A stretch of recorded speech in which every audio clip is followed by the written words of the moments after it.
$1 million, you believe that's wealth. You're half right.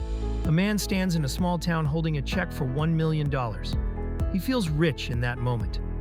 But that number never buys the same life in every place or every era. By video's end, you'll know how to measure real wealth, not a number on a page. Here's the illusion. The number itself never changes once it's written down. 1 million stays 1 million on paper, but what that number can actually trade for in the real world keeps shifting underneath you, quietly, every single year, whether you're watching or not. There's a simple idea behind all of this: purchasing power. It's not what's printed on your account. It's what that money can actually be exchanged for, in real goods, real property, and real time. Most people measure themselves entirely by the number sitting in their bank account. That's the mistake that quietly erodes decades of hard work, because a rising number can still mean shrinking real wealth underneath it, even when nothing on the screen looks wrong. Today you'll see exactly how time quietly erodes that number, how location completely reshapes what it's worth, and finally how to protect against both at once. Let's start with the force most people never even think about: time itself. Picture a modest sum of money decades back, buying a family home outright, free and clear, with cash left over. Today, that exact same number barely covers part of a down payment on a similar home. Why? Because the price of everyday life, food, housing, fuel, healthcare, keeps climbing steadily year after year, decade after decade. That slow climb has a name: inflation. And it chips away at value quietly in the background, whether you notice it or not. Imagine the price of a simple loaf of bread creeping upward every single year. Now multiply that same creep across everything you buy for 30 years straight. Your savings quietly buy far less than they used to. Money sitting perfectly still in an account isn't actually standing still at all. In real terms, it's shrinking year after year, even while the number on the screen stays exactly the same or even grows a little. Think of it like a block of ice left out in the sun. It looks roughly the same size at first glance, maybe even for the first hour. But it's melting the entire time, whether you're watching closely or not. That's exactly why the same amount, 1 million, meant a mansion and a full, comfortable retirement a couple of generations ago. Today, that same number might only cover a careful, modest life. But time isn't the only force reshaping what your money is worth.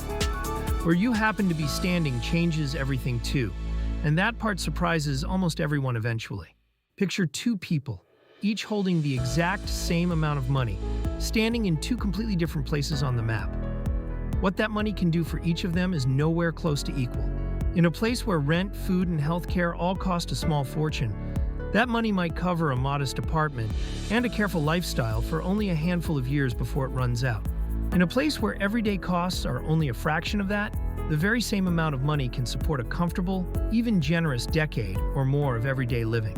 Rent, groceries, healthcare, transportation, every single one of these is priced completely differently depending on where you actually live.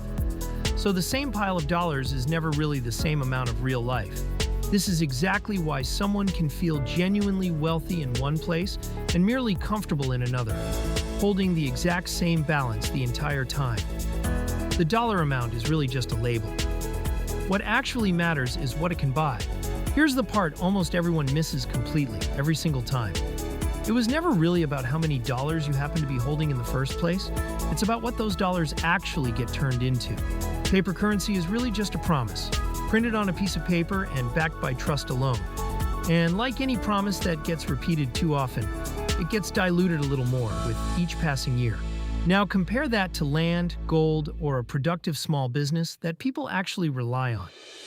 These hold real usable value because people need them, no matter what the currency happens to be called, that particular decade. A plot of farmland traded for a certain amount of gold generations ago still trades for a similar amount of gold today, even though the dollar price attached to it looks wildly different. That's the whole idea behind a true store of value.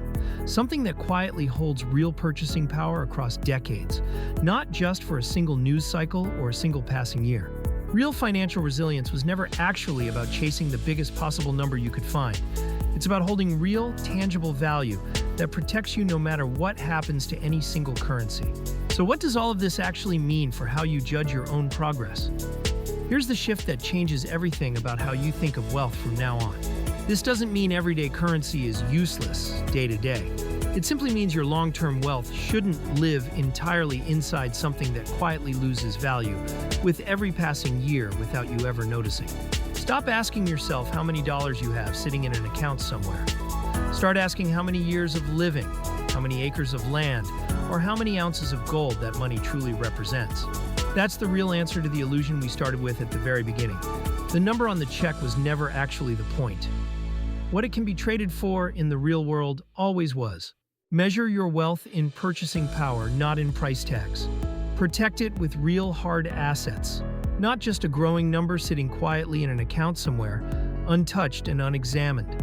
That single shift is what keeps you genuinely wealthy across any decade and in any place you might ever choose to live your life, no matter what happens around you economically. This week, look honestly at what you actually hold and ask yourself what it would really buy you 10 years from now. Would you rather hold the number or hold the real thing? Subscribe for more.